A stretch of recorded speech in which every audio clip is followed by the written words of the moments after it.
Oi pessoal, tudo bem? Sexta-feira passada, no dia 1º, eu postei para vocês o conteúdo novo, que é esse daqui, Degree of the Comparison, que seria o grau dos comparativos, dos adjetivos comparativos. O que seria isso em português? É toda vez que a gente compara algo ou alguém a alguma coisa. Aqui no caso eu coloquei um exemplo bem básico, falando meu pai é gordo.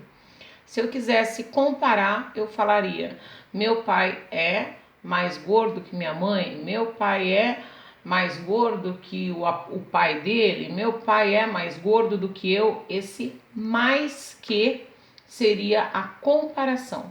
Então é isso que a gente vai estudar agora. Eu sei que via áudio e não é uma coisa assim tão fácil para vocês, mas infelizmente a gente está vivendo uma época atípica com essa história de coronavírus. Não tem como eu estar pessoalmente aí, nem nenhum professor. Eu vou tentar ser o mais simples possível. Caso vocês não entendam, por favor, me perguntem. Eu sei que a maioria de vocês esse ano vai prestar Enem, fazer vestibular, e esse é um assunto que cai muito em formato de texto.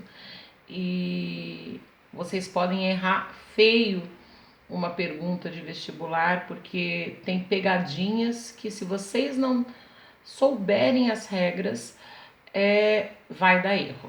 Tá bom? Eu vou tentar ser clara. Vamos para o primeiro caso. O primeiro caso tá aqui, ó. O primeiro caso que eu passei para vocês são dos adjetivos monossilábicos. O que são os adjetivos monossilábicos? São aqueles que têm uma sílaba só. Qual é a regra para eu fazer o grau do comparativo dos adjetivos monossilábicos? Eu copio eu copio o adjetivo exatamente igual e no final eu acrescento o ER mais a partícula them. Então, toda vez que eu tiver um adjetivo monossilábico, copio exatamente igual a palavra, acrescento ER mais partícula them. Aqui no caso nós temos tall, small, old e cheap. Todas são palavras monossilábicas de uma sílaba só. Copiei a palavra exatamente igual, sem tirar nenhuma letra, ER mais them. Esse é um dos mais fáceis para fazer, tá? Segunda regrinha. Segunda regra. Toda vez que vocês tiverem um texto e precisa colocar esse texto no comparativo e alguma palavra, desde que seja adjetivo, precisa ficar atento a isso, que esse adjetivo tenha um Y, o que eu vou fazer? Eu vou retirar o Y e no lugar eu vou colocar IR mais a partícula them. Aqui no caso eu tenho a palavra easy, que significa fácil. Ela termina com Y. O que eu fiz? Na hora de escrever, eu copio até chegar no Y, jogo o Y fora, coloco no lugar IER mais a partícula them e continuo a frase do jeito que ela tiver. A mesma coisa com a palavra pretty, que significa bonita. A mesma coisa com a palavra sunny, com a palavra happy. Todas terminam em Y, então, regra geral dessa que termina com Y, jogo o Y fora e no lugar acrescento IER. E a partícula them, ela já faz parte do comparativo, tá?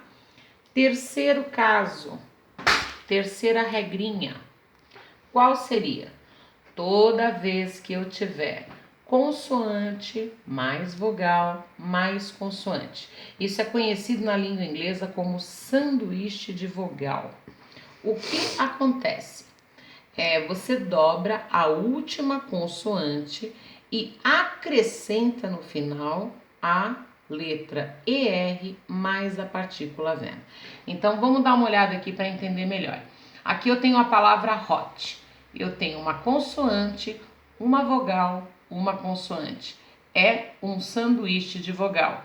O que eu faço para tornar isso um comparativo em inglês? Eu copio a palavra, dobro a última letra, que no caso é a letra T, então ó, ficou com mais uma letra T, acrescento a letra ER mais a partícula them. Big, ó lá, consoante, vogal, consoante, mesma coisa, copio o adjetivo, dobro a última consoante, aqui no caso a letra G, ER mais partícula them. Então, toda vez que eu tiver um sanduíche de vogal, não precisa, pessoal, necessariamente ser um adjetivo curto, tá? Poderia ser um adjetivo um pouco maior. Aí eu dobro a última letra, ER e them, tá bom? Vamos lá para a próxima. Deixa eu só aumentar aqui para vocês, para enxergar melhor. Aqui, a partir de agora, são os adjetivos dissílabos, trissílabos e polissílabos. O que significa isso? Os adjetivos que têm 2 sílabas, 3 sílabas ou mais de 3 sílabas, que são os polissílabos. O que acontece com esses adjetivos? Esses adjetivos, eles não vão acrescentar letra nenhuma no adjetivo, mas para eu fazer o comparativo deles, eu vou acrescentar 2 palavrinhas, o more, que significa mais, e o them, que está em todas as outras, que significa que. Então, aqui a palavra beautiful, que significa bonita ou linda, é uma palavra, ó, beautiful, trissílaba. Então, o que eu vou fazer? Ao invés de mudar alguma coisa na palavra, no adjetivo, para fazer o grau do comparativo, antes eu coloco a palavra more, escrevo o meu adjetivo exatamente como ele está e no final, novamente, como em todos os casos, a partícula them. Aqui, próxima palavra, interesting.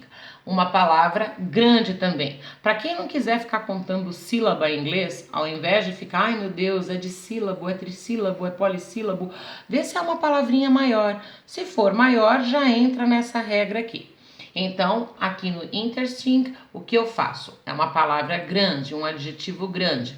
Para eu tornar ele um comparativo, eu vou escrever more antes da palavra, copio exatamente a palavra como ela está e a partícula them. Esse, então, é a quarta regrinha dos adjetivos dissílabos, trissílabos e polissílabos. Aí nós temos aqui a última regrinha, que em toda vez que tem a língua inglesa, entra isso aqui, seja no passado, seja em verbo, seja o que for, que são os irregulares. Os irregulares podem ser em verbo, substantivo ou, nesse caso, adjetivo. O que acontece? Ele não fica adaptado a nenhuma regra. Ele não tem regra de eu acrescentar ER, IER, palavra more. Ele simplesmente muda completamente a forma de ser. Ah, prof, mas como a gente vai saber quando é um adjetivo irregular? Sinto dizer, vocês vão ter que saber, ou decorando ou estudando. Não tem como saber se ele é irregular ou não. A nossa sorte na língua inglesa é que existem pouquíssimos adjetivos irregulares. A grande maioria é regular e entra nas outras regras lá de cima. Os irregulares são muito poucos casos, tá? Mas a única forma de realmente saber é sabendo. Não tem outra opção. Eu adoraria falar para vocês, olha, tem uma regrinha, olha, tem a técnica tal, mas não tem, gente. Precisa ou decorar ou estudar. Aí vai a critério de vocês o que vocês acham melhor. Mas a palavra muda completamente. Por exemplo, a palavra good, que significa bom. Para eu falar que é melhor que alguma coisa, fazer um grau, por exemplo, assim, O meu bolo é melhor que o seu, né? O meu bolo é bom. O meu bolo é melhor que o seu. Dando um exemplo bem bobo. Essa palavra melhor, eu não vou acrescentar uma letrinha no final do good nem nada. Ele é irregular. Ele vai se transformar em better ou better. Depende da pronúncia, se você quer britânico ou americano. Aí a escolha de vocês também. Better than.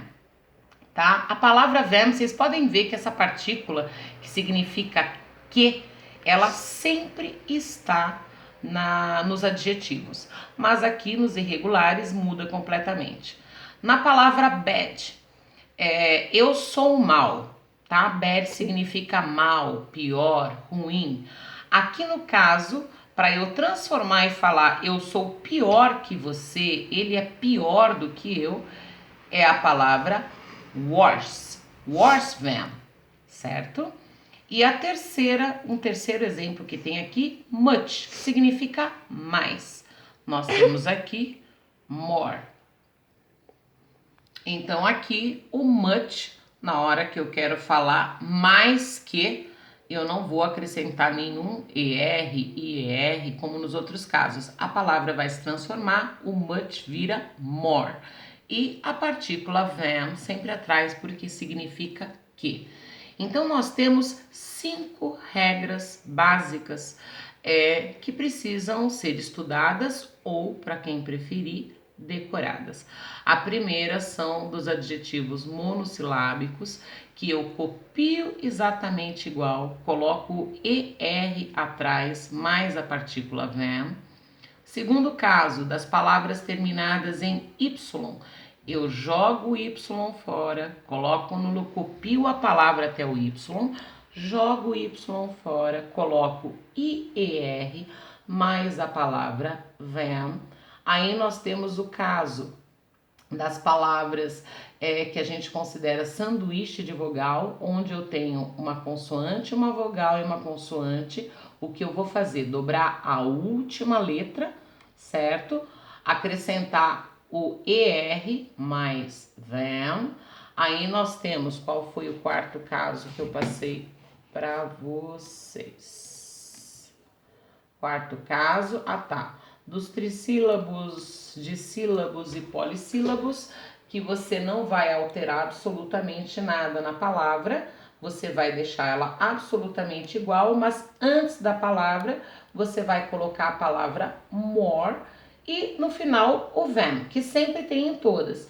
E o último caso são dos adjetivos irregulares, que na verdade vai mudar absolutamente inteira a palavra. Então você muda a palavra e coloca a partícula than.